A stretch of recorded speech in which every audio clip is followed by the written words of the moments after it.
ये हमारा तीसरा वीडियो है क्लास 7 एनसीईआरटी ज्योग्राफी का। इसमें इस चैप्टर का नाम है आवर चेंजिंग अर्थ। मतलब इसमें हम देखेंगे कि हमारा अर्थ जो है उसका सरफेस कैसे चेंज हो रहा है, किस कारण से चेंज हो रहा है। नदी के कारण, विंड के कारण, या यहाँ पे पहाड़ है, नदियाँ हैं, या अलग अलग स्ट्रक्चर है, और ये किस फोर्स की वजह से चेंज हो रहा है, इंटरनल फोर्स, एक्सटर्नल फोर्स। ये सब इसमें हम देखेंगे। ये भी बहुत कम टाइम में हम जो भी बात है, जितना एनसीईआरटी में इसमें सीखना है वो सीखेंगे, बात खत्म करेंगे। तो ये भी बहुत टाइम नहीं लगेगा। वैसे तो एक बार इसको बुक सामने रख के भी पढ़ सकते हो, तो आराम से सारा कवर हो जाएगा। तो अभी हम शुरू करते हैं, ठीक है। तो ये आवर चेंजिंग अर्थ, अर्थ क्या है हमारा एक अ, जैसे पहले हमने इस बारे में पढ़ा कि earth like a spherical shape है, अर्थ क्रस्ट है, कोर है, मेंटल है। तो हम जहाँ रहते हैं वो आउटर सरफेस है, जिसे क्रस्ट कहते हैं, ठीक है। लिथोस्फीयर जो रॉक पार्ट होता है अर्थ का, उसे लिथोस्फीयर कहते हैं। तो लिथोस्फीयर प्लेट, ये जो हमारा पूरा अर्थ है ना, जो ऊपर वाला पार्ट है सरफेस, लिथोस्फीयर, ये प्लेट से मिलकर बना होता है। मतलब ऐसे करके रॉक प्लेट, जिसे हम प्लेट कहते हैं, ठीक। वो खाने वाला प्लेट नहीं है। मतलब एक प्लेट होता है जैसे स्क्वायर टाइप का, जैसे कोई सीट है मान लो, उसे प्लेट कह देते हैं, प्लेन चीज को प्लेट कहते हैं। तो ये मान लो बहुत सारे टुकड़ों से मिलके बना हुआ है। ये ये प्लेट ना किसी कारण से आगे हम देखेंगे ये मूव करते रहता है हमेशा। ये हमें लगता है कि हम रुके हुए हैं, पर ये हमेशा मूव, जो हम जिस पे खड़े हैं वो हमेशा मूव होते रहता है। पर इतना कम मूवमेंट होता है हमें पता नहीं चलता है। मतलब फ्यू मिलीमीटर, मिलीमीटर मतलब बहुत कम, फ्यू मिलीमीटर पर ईयर, मतलब हर साल मिलीमीटर ये मूव करते रहता है, ठीक। क्यों मूव करता है? Because of movement of molten magma inside our earth. ये प्लेट क्यों मूव करते रहते हैं? क्योंकि प्लेट के जो नीचे में है वो मॉल्टेन मैग्मा है। मतलब क्या है? आग का गोला, आग, आग का लिक्विड फॉर्म ऑफ फायर। मतलब वो फायर ऊपर नीचे होते रहते हैं। जब ये पूरा जो आग का गोला है ऊपर नीचे होते रहता है तो प्लेट में मूवमेंट होगा। पर आगे हम देखेंगे जब ये जो आग का गोला का मूवमेंट अगर ज़्यादा हो जाता है तो वो ज्वालामुखी, वॉल्केनो, अर्थक्वेक, ये सब भी आ सकता है। तो ये सब बाद में देखेंगे, पर ये हमेशा मूव करते रहता है, इसीलिए ये इसका जो सरफेस है, प्लेट है, वो भी घूमते रहता है। तो ये क्यों घूमता है? Molten magma inside our earth change the surface of the earth, इस वजह से ये चेंज होता है। आगे ये देखेंगे कैसे चेंज होता है। Earth movement by the force. अब कुछ भी जो मूव करता है, जैसे हम पे कोई फोर्स लगा है तो हम मूव करेंगे। तो कोई भी चीज़ मूवमेंट होता है वो फोर्स के कारण होता है। तो ये जो अर्थ में जो फोर्स लगता है उसे हम फोर्स कहते हैं। जो मूवमेंट हो रहा है उसका हम फोर्स नाम रख दिए। तो वो फोर्स कितने तरीके का होता है? इंट्रूसिव फोर्स और एक्सट्रूसिव फोर्स। इंट्रूसिव फोर्स भी दो तरीके का होता है, सडन फोर्स और डायस्ट्रॉफिक फोर्स। सडन फोर्स में क्या होता है? Earthquake, volcano and landslide. Earthquake भी अचानक आता है, वॉल्केनो भी सडन, सडन मतलब अचानक। तो ये सब फोर्स है। अर्थक्वेक भी एक फोर्स है, वॉल्केनो, लैंडस्लाइड, लैंडस्लाइड मतलब बहुत सारे पत्थरों का गिर जाना। डायस्ट्रॉफिक फोर्स यानी कि डायस्ट्रॉफिक फोर्स मतलब बिल्डिंग ऑफ माउंटेन, जिस फोर्स की वजह से माउंटेन बनता है। मतलब एक लैंड दूसरा लैंड आ गया और वो इतना ज़्यादा फोर्स लगाया कि वो लैंड लैंड मुड़ करके पहाड़ बन गया, तो इसे बोलते हैं डायस्ट्रॉफिक फोर्स। ये सडन फोर्स नहीं होता है, ठीक। अब देखते हैं हम एक्सट्रूसिव फोर्स। एक्सट्रूसिव फोर्स क्या होता है? तो extrusive force erosional and depositional. मतलब एक्सट्रूसिव फोर्स जो बाहर का ये होता है। इंट्रूसिव फोर्स जो अंदर लगता है, अंदर के कारण होता है, जैसे अर्थक्वेक, वॉल्केनो, लैंडस्लाइड और बिल्डिंग ऑफ माउंटेन, माउंटेन जो बिल्डिंग बनता है। और दूसरा जो होता है एक्सट्रूसिव फोर्स। एक्सट्रूसिव एक ऐसा भी फोर्स है जो अर्थ के सरफेस पे लगता है, ठीक है। तो उसे बोलते हैं एक्सट्रूसिव फोर्स। ये इरोजनल या डिपोजिशनल की वजह से होता है। किसका इरोजन है, किसका डिपोजिशन? तो वो होता है अर्थ का। अर्थ की जो सरफेस पे क्या हो सकता है? क्या है? मिट्टी है। मिट्टी क्या होता है? एक जगह से इरोड हो करके, इरोड मतलब एक जगह से हट के दूसरा जगह जा सकता है। ये हटाया बहुत सारे एजेंसी के द्वारा जाता है। एजेंसी मतलब जैसे हो गया वाटर, नदियों से, एयर से, और बर्फ से। ये सब चीज़ से एक जगह से इरोड करके, इरोड मतलब वहाँ से निकाल के डिपॉजिट कर देना, दूसरी जगह डिपॉजिट कर देना। इससे बाहर का सरफेस चेंज होता है अर्थ का। अंदर का तो हम लोग समझ लिए, ये फोर्स। इस बाहर का सरफेस जो चेंज होता है वो किस फोर्स के कारण होता है? एक्सट्रूसिव फोर्स के कारण होता है। वो किस किस वजह से होता है? रिवर की वजह से, विंड, सी वेव, या ग्लेशियर की वजह से। सी वेव भी होता है, जो वेव क्या होता है, अचानक से मिट्टी लेकर के एक जगह डिपोजिट कर सकते हैं, फिर वो मिट्टी पानी बाहर चला जाता है, तो सी वेव की वजह से भी होता है।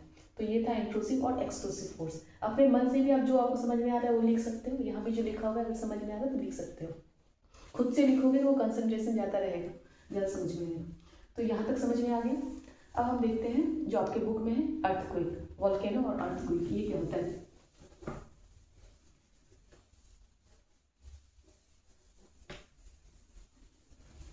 ये सब ना बहुत ज़्यादा डीप नॉलेज है, 12 तक आपको यही सब पढ़ना पड़ेगा, पर थोड़ा थोड़ा स्टेप बढ़ाया जाता है। अभी अब मतलब 7 क्लास का है, जूनियर है, तो इसे कम है। तो अब देखो वोल्केनो,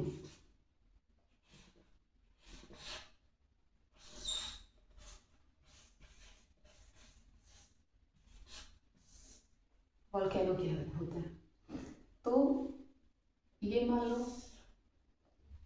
सरफेस है अर्थ का, ठीक।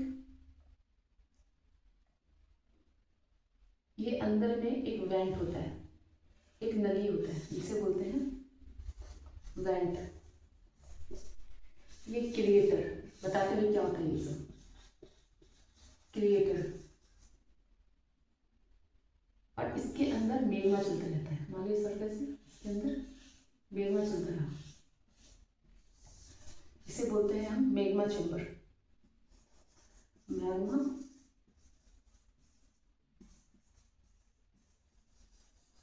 चैम्बर, ठीक। अब फिर मेंटल, ये मेंटल,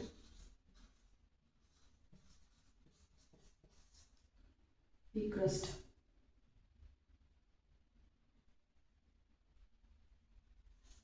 ये सरफेस ना, ये क्रस्ट है, ठीक। अब देखो क्या होता है, ये मान लो ये जो ये मैग्मा चैम्बर है, मेंटल के अंदर मैग्मा होता है, ये मैग्मा चैम्बर, इसका फोर्स मान लो बहुत ज़्यादा है, कुछ वजह से ये बहुत ज़्यादा उभरने लगा, तो एक ये नली बन जाता है। मान लो यहाँ एक प्लेट है और यहाँ एक प्लेट है, तो ये प्लेट क्या होगा ना, कुछ ज़्यादा फोर्स, ये ज़्यादा फोर्स से उछलने लगेगा, उसके बाद ये दोनों हट जाएगा, हटने के बाद एक नली बन जाता है, जिसे हम वेंट बोलते हैं। क्या बोलते हैं, वेंट। वेंट से क्या होता है, ये जो अंदर में मैग्मा था वो बाहर आ जाता है, बाहर आने के बाद इसको लावा बोलते हैं, वो बाहर आ जाता है, तो इससे बोलते हैं वॉल्केनो। इसे क्या बोलते हैं, वॉल्केनो। बाद में तुम देखोगे कि वॉल्केनो माउंटेन भी होता है, ये ठंडा होकर के माउंटेन बन जाता है, जिसे वॉल्केनो माउंटेन बोलते हैं। तो ये हो गया वॉल्केनो। वॉल्केनो समझ में आ गया। मैग्मा चेम्बर से जब मैग्मा बाहर आ जाता है किसी फोर्स की वजह से, तो क्या होता है, वेंट के द्वारा जो ये लाइन होता है, जिस लाइन से आता है उसे वेंट बोलते हैं। वेंट से क्रिएटर, जहाँ से ये सरफेस से क्रिएट होता है उसे क्रिएटर कहते हैं, ये लावा के रूप में बाहर आ जाता है। कभी कभी ये लावा ठंडा हो जाता है, उसके बसाल्ट भी बोलते हैं, वो रॉक बन जाता है, फाइन छोटा रॉक। और अगर ये एक ही जगह डिपॉजिट हो गया, एक ही जगह निकल गया, तो उसे वो पहाड़ भी बन जाता है, वॉल्केनो भी बोलते हैं। ये सब हम पिछले क्लास में पढ़े हैं, आगे भी पढ़ेंगे। तो ये हो गया वॉल्केनो का ये केस हो गया, तो इसे वॉल्केनो कहते हैं। और कुछ नहीं है इसमें, इसे खुद से भी वॉल्केनो अगर आए तो ऐसे लिख सकते हो, खुद से अपने शब्दों में जो समझ में आए उस तरीके से। समझ के लिखने से क्या होता है ना, तुम्हें रटना भी नहीं पड़ेगा और समझ में भी आ जाएगा। और कोई भी कभी भी आज के बाद से जीवन में कभी भी तुमसे कोई पूछे तो तुम बता सकते हो। तो ये है। अब देखो अर्थक्वेक, ये सब सडन फोर्स है जिससे चेंज होता है अर्थ, ये सब हम समझ रहे हैं। तो वॉल्केनो समझ में आ गया। अब देखो अर्थक्वेक क्या होता है, देखो इसमें पहले क्या है, लिथोस्फेरिक प्लेट,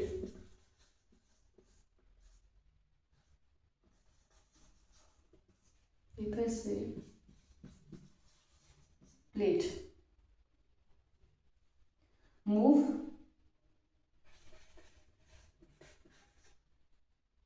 और वाइब्रेट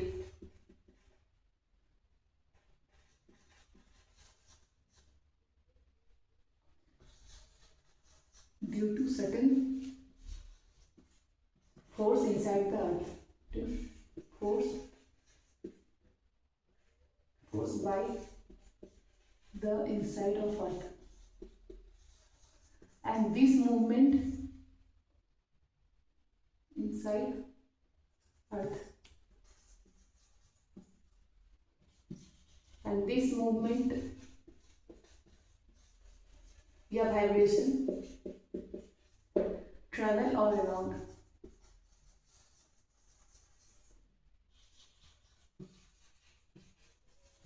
कॉल्ड अर्थक्वेक। अब देखो इसे भी समझने के लिए हम एक पिक्चर बना सकते हैं। मान लो ये हमारा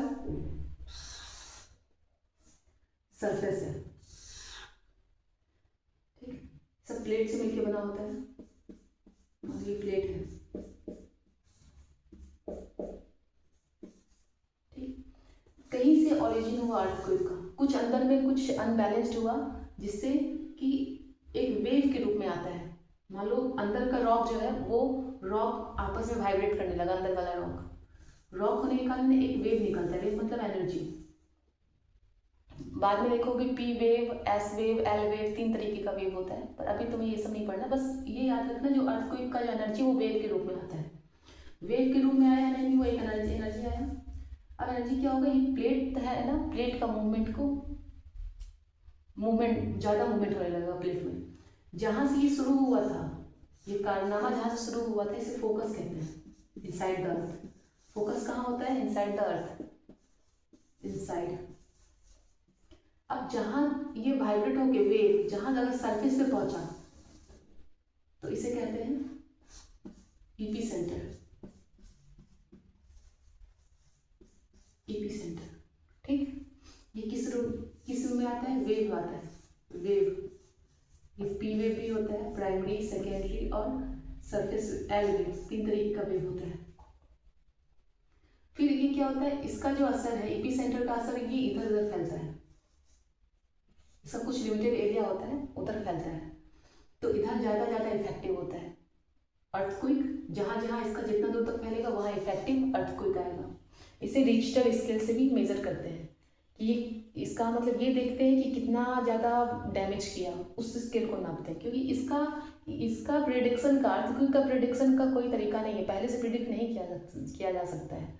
पर इससे बचाव के लिए कुछ नियम हैं। जैसे अचानक अर्थक्वेक आ गया तो टेबल के अंदर चले जाना चाहिए, कोई फायर के सामने खड़ा नहीं होना चाहिए, बड़ा बिल्डिंग के सामने खड़ा नहीं होना चाहिए।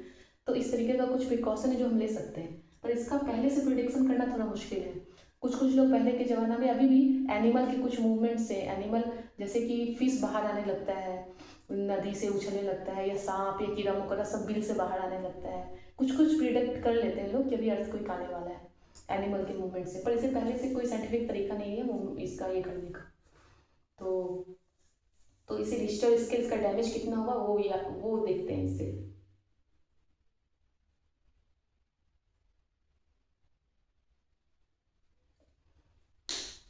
तो यही था अर्थक्वेक में, और धीरे धीरे हम ज़्यादा पढ़ेंगे। इससे तुम खुद भी लिख सकते हो कुछ जैसे रिश्टर स्केल में मेजर करते हैं कि कितना ज़्यादा इंटेंसिव था, कितना ज़्यादा ये डैमेज कर दिया प्रॉपर्टी को। इसको पहले से प्रिडिक्ट नहीं कर सकते हैं। कुछ एनिमल्स के बिहेवियर, जैसे फिश बाहर आ जा पानी से बाहर आने लगता है, सांप कीड़ा मकोड़ा सब बिल से बाहर आने लगते हैं, तो इससे कुछ प्रिडिक्शन किया जा सकता है।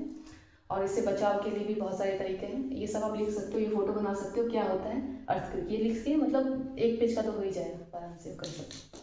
तो ये था अर्थक्वेक। अब देखते हैं कितने तरीके का ये होता है, अर्थ का जो सरफेस है वो कितने तरीके से चेंज होते हैं, क्यों चेंज होते हैं। मेजर लैंडफॉर्म, जो तुम्हारे एनसीईआरटी में दिया होगा उस हिसाब से, मेजर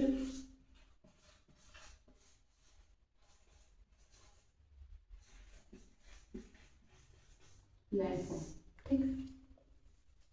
लैंडफॉर्म जो अर्थ के ऊपर में है, मतलब एक्सटर्नल लैंडफॉर्म है, वो 2 तरीके से बन सकते हैं। पहला है weathering,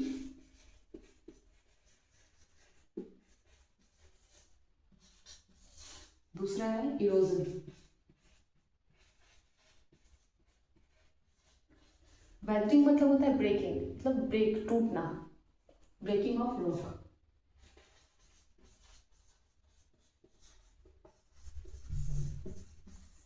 breaking of rock. Erosion मतलब होता है wearing away of the land scale, जैसे wearing away of landscape by different agent, by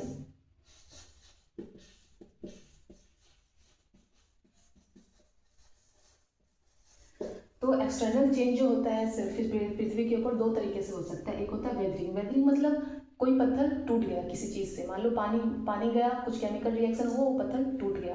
बहुत तरीके से हवा से भी टूट जाता है, तो उसे बोलते हैं वेदरिंग, पत्थर टूट गया। अब जो पत्थर टूट टूट के क्या होता है ना, पूरा लैंड का चादर ही एक जगह से दूसरी जगह किसी एजेंसी के द्वारा, जैसे पानी हवा, पूरा लैंड ही एक जगह से दूसरी जगह चला जाता है। इसे बोलते हैं इरोजन। मतलब जहाँ से निकला वो पूरा गड्ढा हो गया और जहाँ जाके वो डिपोजिट हो गया उसे कहते हैं डिपोजिशन। मतलब इरोजन पूरा लैंड के स्कैप को, वेयरिंग मतलब पूरा उसका वेयरिंग मतलब चादर, वेयरिंग अवे ऑफ लैंडस्केप, पूरा लैंड को उखाड़ करके दूसरी जगह डिपोजिट कर देता है, इसे इरोजन बोलते हैं। तो इस दो तरीका होता है, या डिपोजिशन भी बोल सकते हो, तीन तरीका होता है लैंड का बनने का, वेदरिंग, इरोजन और डिपोजिशन। वेदरिंग मतलब टूट जाना, इरोजन मतलब वहां से पूरा लैंड को उठा करके दूसरे जगह डिपोजिशन कर देना। तो पृथ्वी पर जितना भी चीज है, कोई भी अलग अलग तरीके का जो भी सरफेस है, वो ये तीनों की वजह से ही होता है। ठीक, जैसे हम अलग अलग एजेंसी के द्वारा देखेंगे कैसे, जैसे रीवर से कैसे होता है mineral landform, working of river.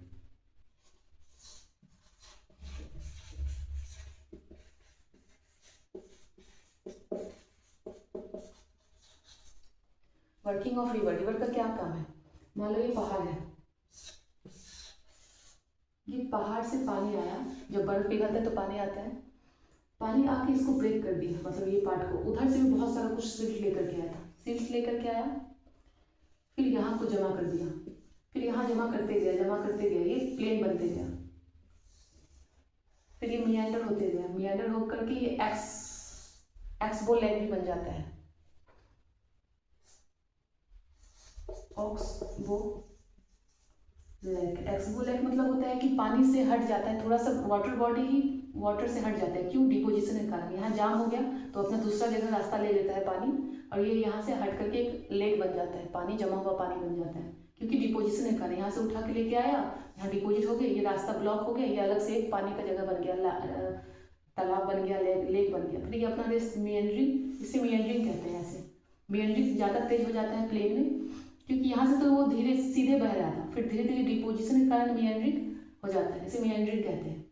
फिर बहुत ज़्यादा मियंडरिंग हो जाता है, ये बहुत सारे पार्ट में बढ़ जाता है, इसे डिस्ट्रीब्यूटरी कहते हैं। कुछ और नदी भी आके इसके साथ जुड़ जाती है, इसे ट्रिब्यूटरी कहते हैं। ये सब हम आगे में पढ़ेंगे, ये ट्रिब्यूटरी, ये डिस्ट्रीब्यूटरी। जब दूसरे एक और नदी आके मिल जाता है तो उसके इसके ट्रिब्यूटरी कहते हैं। जब यही नदी दो तीन पार्ट में टूट जाता है तो इसे डिस्ट्रीब्यूटरी कहते हैं।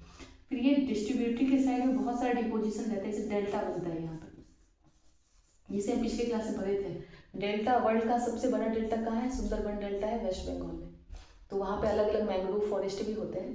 तो ये सब चीज़ पिछले पढ़ाया हुआ चीज़ें, तो आप ये सब देख सकते हैं। तो ठीक, तो ये है वाटर के कारण अलग अलग लैंडफॉर्म बनता है, जैसे डेल्टा बन गया, फिर लेवी भी होता है। लेवी क्या होता है, लेविश, जो बाउंड्री बन जाता है ना, मान लो ये नदी है, ये प्लेन एरिया है जो बहुत फर्टाइल एरिया होता है, एक बाउंड्री टाइप का लाइन बन जाता है से, ये पुराने वाला जो मिट्टी आता है फ्लड प्लेन से, तो ये बाउंड्री बनाते जाता है, तो इसे लेवी कहते हैं। क्या कहते हैं, जो इसका है नदी का जो प्लेन होता है उसके सबसे लास्ट छोर पे जो बाउंड्री होता है उसे हम लोग लेवीज बोलते हैं, मतलब बाउंड्री, तो ये लेवीज भी बनता है। तो अलग अलग लैंडफॉर्म वाटर के द्वारा कैसे बनता है वो हम देखें, और क्या बोल सकते हैं, इसे फ्लड प्लेन बोलते हैं। ये जो प्लेन हुआ इसे फ्लड प्लेन, दो तरीके का फ्लड प्लेन होता है, एक ओल्ड फ्लड प्लेन, एक न्यू फ्लड प्लेन। जो ओल्ड फ्लड प्लेन होता है जो पहले आया होगा, और न्यू फ्लड प्लेन जो अभी मान लो तुरंत जो फ्लड आया होगा उससे जो प्लेन बना होगा उसका जो डिपोजिशन होगा वो न्यू फ्लड प्लेन बहुत फर्टाइल होता है, जैसे हम लोग खादर भी बोलते हैं, और पुराने वाले को बांगर। ये सब पिछले क्लास में सारा हो गया डिस्कशन, आप पिछले वाले वीडियो जाके देख सकते हो, बहुत ही सिंपल वे में समझाया गया है। ये सब कभी कभी ना लगता है कितना बड़ा चीज़ है, पर जब आप धीरे धीरे सारे पढ़ोगे एनसीईआरटी तो सारा दिया होगा, सारा कॉन्सेप्ट क्लियर हो जाएगा। अब work of sea wave, work of sea wave क्या कैसे काम करता है, अलग अलग लैंडफॉर्म में सी वेव का क्या है कहानी, ये देखते हैं।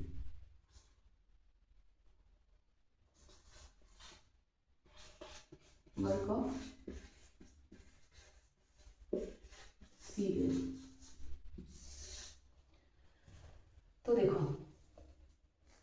हम जानते हैं कि हमेशा ही नदी में क्या होते रहता है, वेव आते रहता है, आता है फिर जाता है, आता है जाता है। कभी समुद्र के पास गए होगे, देखे होगे, मतलब एकदम से कूद कूद के पानी तुम्हारे पास आएगा, फिर अचानक से चला जाएगा, ये वेव होता है। तो जब आता है तो वो कुछ किसी न किसी में रॉक में टकराते रहता है। तो देखो, मान लो ये समुद्र है, पानी है, ठीक। यहाँ पे पहले से कोई रॉक था, ये पानी इस रॉक से टकरा टकरा करके यहाँ एक होल बना दिया। क्या बन गया? होल, होल बन गया। इसे कहते हैं हम सी केव। क्या बोलते हैं? सी केव। सी केव बन गया। ये भी एक लैंड फॉर्म हो गया। तुम जब भी देखना, अगर वीडियो में भी देख सकते, गूगल में भी कर रहे हो सी वेव, सी केव, तो वो दिख जाएगा। अगर सी के पास कोई भी अगर रॉक है तो उसमें वो टकरा टकरा करके केव बन जाता है। फिर ये केव ना धीरे धीरे बड़ा हो जाता है। जैसे ये अब क्या हो गया? बड़ा हो गया। टकराते टकराते क्या हो गया? ये मान लो इतना बड़ा हो गया, इतना बड़ा हो गया, बस ऊपर में ये बचा, फ्लोर बचा। देखिए ऐसे ऐसे पानी आ रहा है ना, ये टकरा टकरा बड़ा हो गया। तो इसे बोलते हैं हम सी आर्चेस। सी आर्चेस, ठीक। अब कभी कभी क्या होता है, एकदम ये ना एकदम से दो पार्ट हो जाता है। जैसे सी वेव है, जो रॉक था वो पता ही नहीं चलेगा कभी वो लोग एक साथ ऐसे हो गया, सी वेव जाते जाते। इसे बोलते हैं हम लोग स्टेक्स, सी स्टेक्स। तो ये हो गया अलग अलग इसके वजह से, सी के वजह से, मतलब वर्क ऑफ सी वेव की वजह से अलग अलग फॉर्म निकल गया। पहले सी केव आया, फिर सी आर्चेस, सी स्टेक, जब वो पत्थर एकदम से अलग अलग हो गए। तो ये 3 अलग लैंड फॉर्म है, किसके वजह से? Work of sea wave.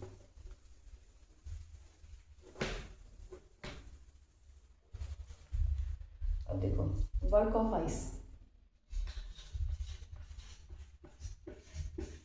Ice की वजह से कैसा लैंड फॉर्म होता है? अभी हम वर्क ऑफ रिवर देखें, वर्क ऑफ सी वेव देखें, और वर्क ऑफ आइस देखते हैं। तीसरा ग्लेशियर, ग्लेशियर की वजह से होता है। ग्लेशियर्स कैसे कहते हैं? River of ice, river of पानी को रिवर बोलते हैं, रिवर ऑफ आइस को रिवर ऑफ रिवर ऑफ पानी को नदी बोलते हैं, मतलब रिवर ही। और रिवर ऑफ आइस को ग्लेशियर बोलते हैं। रिवर ऑफ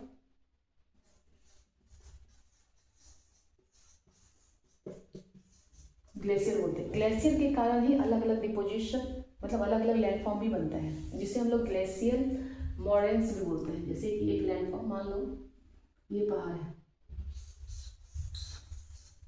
यहाँ से बर्फ निकल के आया, बर्फ का नदी। बर्फ क्योंकि बहुत भारी है तो बहुत ज़्यादा मात्रा में वो डिपोजिशन, मिट्टी, पत्थर, बालू, बहुत सारा पत्थर लेकर के आएगा। तो ये बहुत सारा अपने साथ पत्थर लेके आया। मान लो ये पत्थर ऐसे जमा हो गए, यहाँ पे पहाड़ बन गया एक। पर ये जब गर्मी के टाइम में जब ये जो ये था बर्फ का नदी, वो पिघल जाएगा, पानी बन जाएगा, तो यहाँ पे हम लोग को एक मिट्टी का पहाड़, पत्थर का पहाड़ मिलेगा देखने को। तो इसे बोलते हैं हम लोग ग्लेशियल मोरेन्स। कभी गूगल में सर्च करके देखना, ग्लेशियल मोरेन्स दिख जाएगा। मतलब पहाड़ से जब बर्फ का नदी बह करके आया ठंड के टाइम में, तो बहुत सारा डिपोजिशन, मिट्टी, पत्थर, बालू लेके आया। पर गर्मी के टाइम में जब ये ग्लेशियर जो था, बर्फ पिघल जाएगा, पानी रह जाएगा, तो ये बड़ा सा पहाड़ दिखेगा मिट्टी का जमा हुआ। तो इसे ही ग्लेशियल मोरेन भी बोलते हैं। कभी कभी क्या होता है ना, जहाँ से ये निकला वहाँ गड्ढा भी बन जाता है, वो एक लेक बन जाता है। आगे पढ़ेंगे हम लोग उसके बारे में। तो ये अलग अलग लैंडफॉर्म होता है ग्लेशियर की वजह से, ठीक।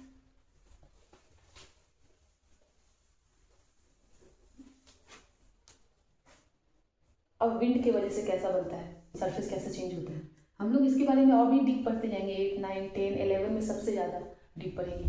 अभी धीरे धीरे समझो तो ज़्यादा क्लियर होगा माइंड में। तीसरा है work of wind. Work of winds, work of winds ज़्यादा तुम्हें दिखेगा डेजर्ट वाले एरिया में, वहाँ पे ज़्यादा हवा होता है और मिट्टी भी बहुत ज़्यादा होता है। तो जैसे कि मशरूम रॉक, मशरूम रॉक एक लैंड फॉर्म है जो तुम्हें डेजर्ट वाले एरिया में मिलेंगे। मशरूम रॉक,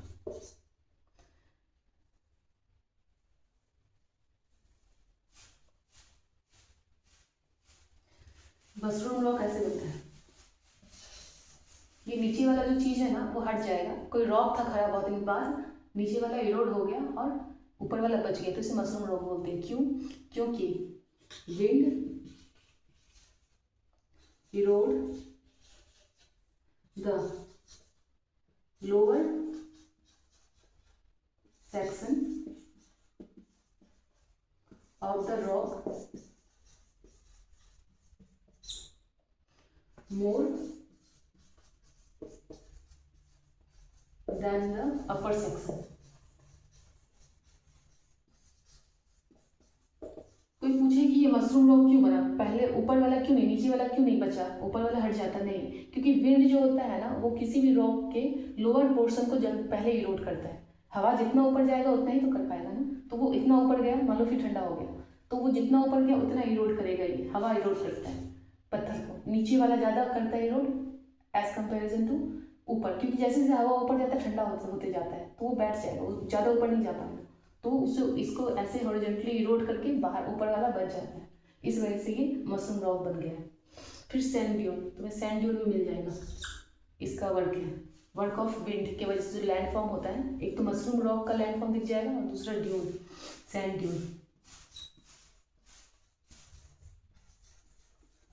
ये डेजर्ट वाले एरिया में मिलेंगे तुम्हें।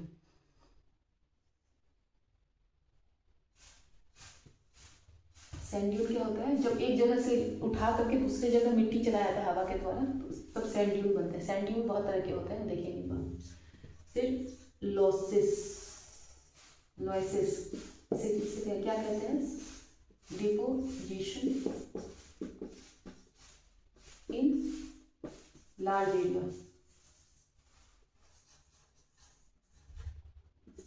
जैसे अब चाइना में मिल सकता है, फाउंड इन चाइना। लोएसिस कभी कभी लिखा रहेगा, ध्यान रखें। लोएसिस किसे बोलते हैं? सैंड का अपोजिट, मतलब सैंड ड्यून, सैंड ड्यून का अपोजिट। सैंड ड्यून क्या होता है? एक जगह से उठ के मिट्टी दूसरी जगह जमा हो सकता है, बहुत तरीके का होता है। लॉन्गिट्यूडनल होता है, क्रिसेंट टाइप का होता है, जिसको क्रिसेंट शेप होता है, लॉन्गिट्यूडनल होता है। लॉन्गिट्यूडनल हम लोग पिछले क्लास में पढ़ा था हमें कि पाकिस्तान और इंडिया के बॉर्डर के पास में है लॉन्गिट्यूडनल।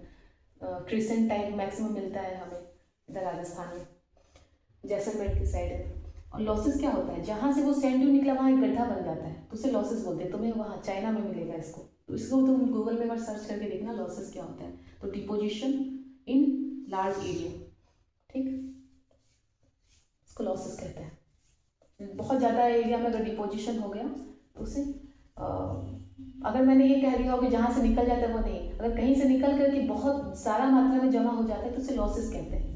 निकला हुआ वो पार्ट को नहीं, जहाँ से निकल के जहाँ चला गया उसे लॉसेस बोलते हैं। तो तुम इसमें देख सकते हो गूगल में। तो ये हो गया, चैप्टर खत्म हो गया। अब इसमें कुछ होता है ना जो मेन बात होता है, कुछ कुछ पॉइंट नोट्स वो देखते हैं। तो इस चैप्टर में हमने क्या क्या देखा? Major landform. मेजर लैंडफॉर्म क्या था? अवर चेंजिंग अर्थ है पहले, तो चेंजिंग अर्थ किस वजह से होता है? एक्सट्रोसिव चेंज, इंट्रोसिव चेंज, जिसे हम लोग फोर्स भी बोलते हैं। अर्थक्वेक, वॉल्केनो, ये सब जैसे होता है। दूसरा देखे थे इरोजन, डिपोजिशन, इसकी वजह से लैंडफॉर्म होता है। इसका एजेंसी वाटर, सी वेव, विंड, इस वजह से भी होता है। तो ये सब का हम देखें अलग अलग लैंडफॉर्म बनता है। अभी इसमें कुछ कुछ मेन बातें नोट, जैसे लिखा था डू यू नो, ऐसे बुक में एनसीईआरटी में। तो नोट में तुम सबसे पहले क्या जानो? सबसे हाईएस्ट वाटरफॉल कहाँ पे है? एंजल फॉल है वेनेजुएला में। हाईएस्ट वाटरफॉल कहाँ है?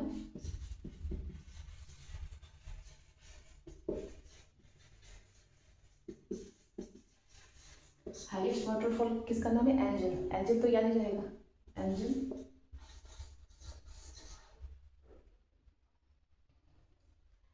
एंजल कहाँ पे है? वेनेजुएला में।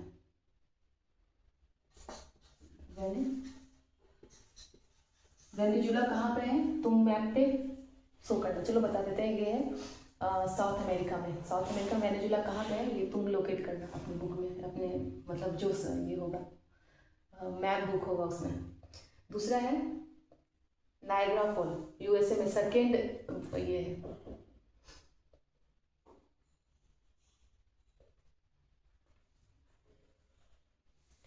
नायग्रा फॉल, कहाँ पे है? यूएसए और कनाडा के बीच में। नायग्रा, नायग्रा फॉल कहाँ है ये देखना, तो लिखना नायग्रा फॉल और विक्टोरिया फॉल, दो जे के बीच में है, उसका नाम लिखना क्यों, कौन कौन है। नायग्रा फॉल कहाँ है ये भी तुम लिखना।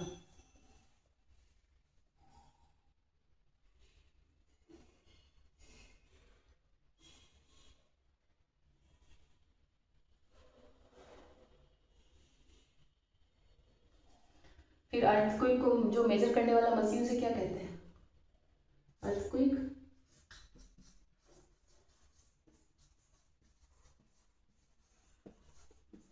मेजरिंग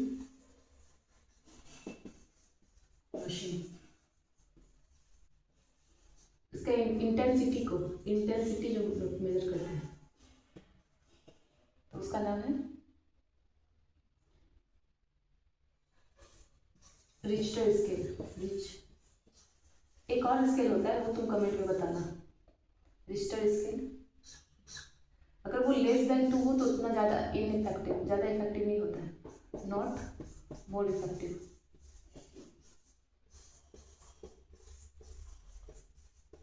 इससे ज़्यादा हो तो मॉडरेट, अगर 6 हो तो बहुत ज़्यादा होता है, ठीक।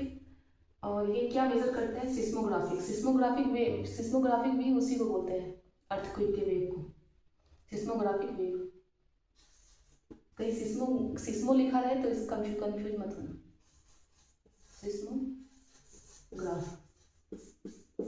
सिस्मोग्राफ ये होता है ना, मतलब जो अर्थक्वेक कौन से इंटेंसिटी में, जो इस रिश्टर स्केल में जो दिखाता है ना वेव ग्राफ, उसी को बोलते हैं सिस्मोग्राफ। उससे हम लोग पता लगाते हैं कि कितना ज़्यादा डैमेज कर पाएगा। और 3 तरीके का वो होता है ये wave, earthquake wave, earthquake wave, P wave, S wave और एल वेव। ये तीनों पता करना क्या होता है, खुद से कुछ भी खुद भी काम करो, ठीक है।